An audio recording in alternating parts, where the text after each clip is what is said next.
Shut up your mouth. Bajo. Old man kweuza magezi. Ichikulekanya ku live cheche. Shut up.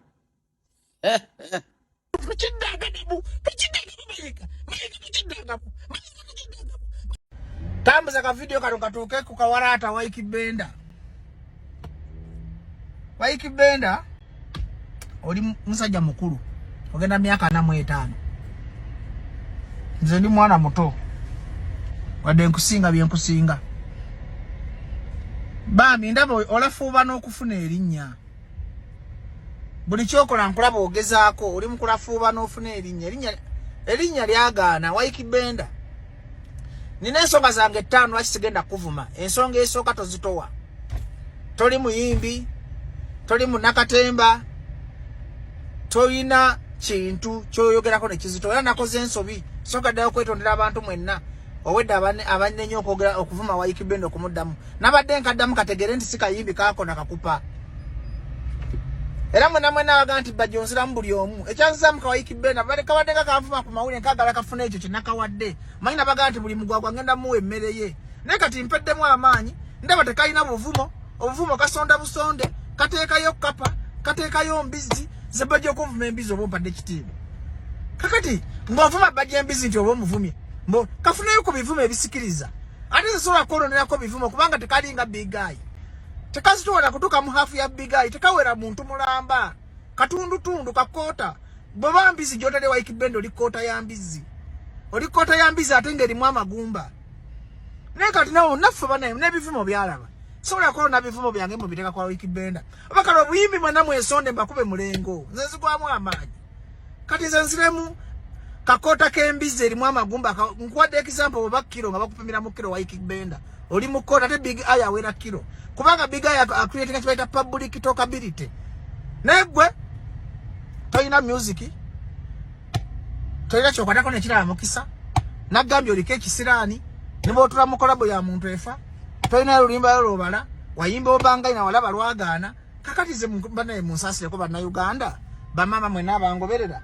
Ebivumo bya waikibenda sibiina. Kwata zitowa. Nvuma abantu bavunaanyizibwa ebankuba. Mama, na nkuba abantu. Nkube n'omuntu atawera kilo ya afu ya big eye.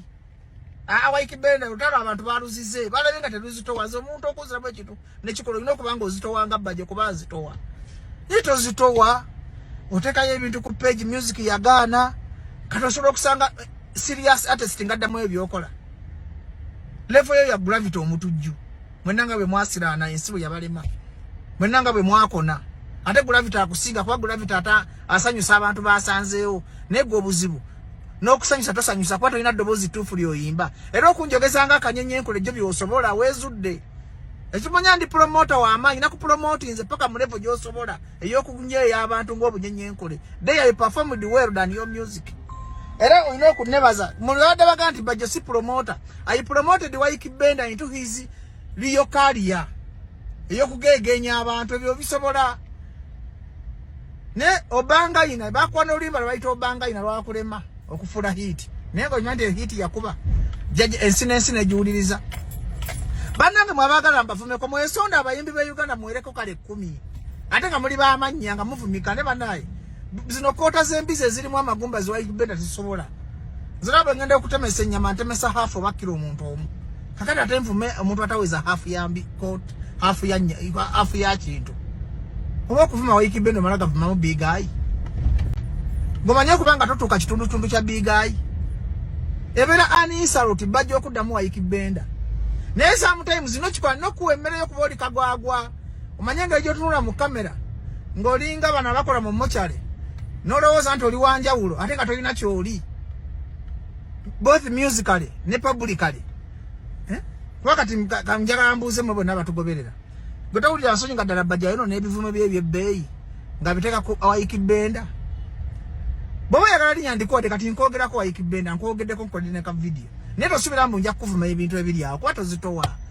Nkwadde mu myaka 5 nja kuba nsobola okuvuma. Genda okoleyo hits 5 zitowe oyite wali bagenti waikibenda huyo muyimbi ow'amaanyi naye kati bakolabanga Karaoke mani Karaoke tomusobola tosobola kuzina tosobola kuyimba tonyuma kulaba totama neke nyinto manchi choli nekati nkuzudde ndosobola kukwogeza abantu nga bunyenye enkole awo osobola waikibenda tunatuka mu level evuma bajjo mwesonda abayimbi mwenna musindike waikibenda ebivume ebizitowa kati embizi mugoso so kumpita embizi omulimu gwange ogw'omutwe ate ovuma mulimu gwange ate nemukuvuma ebivumo byange byensiibamu ebivumo by'abaana abato kati zebajja waliwo ebivumo byesikyayisa mbolinga embizi ebintu byekyana ekito embizi mboba ovumye nnyo omanye emyaka gye banvumidde embizi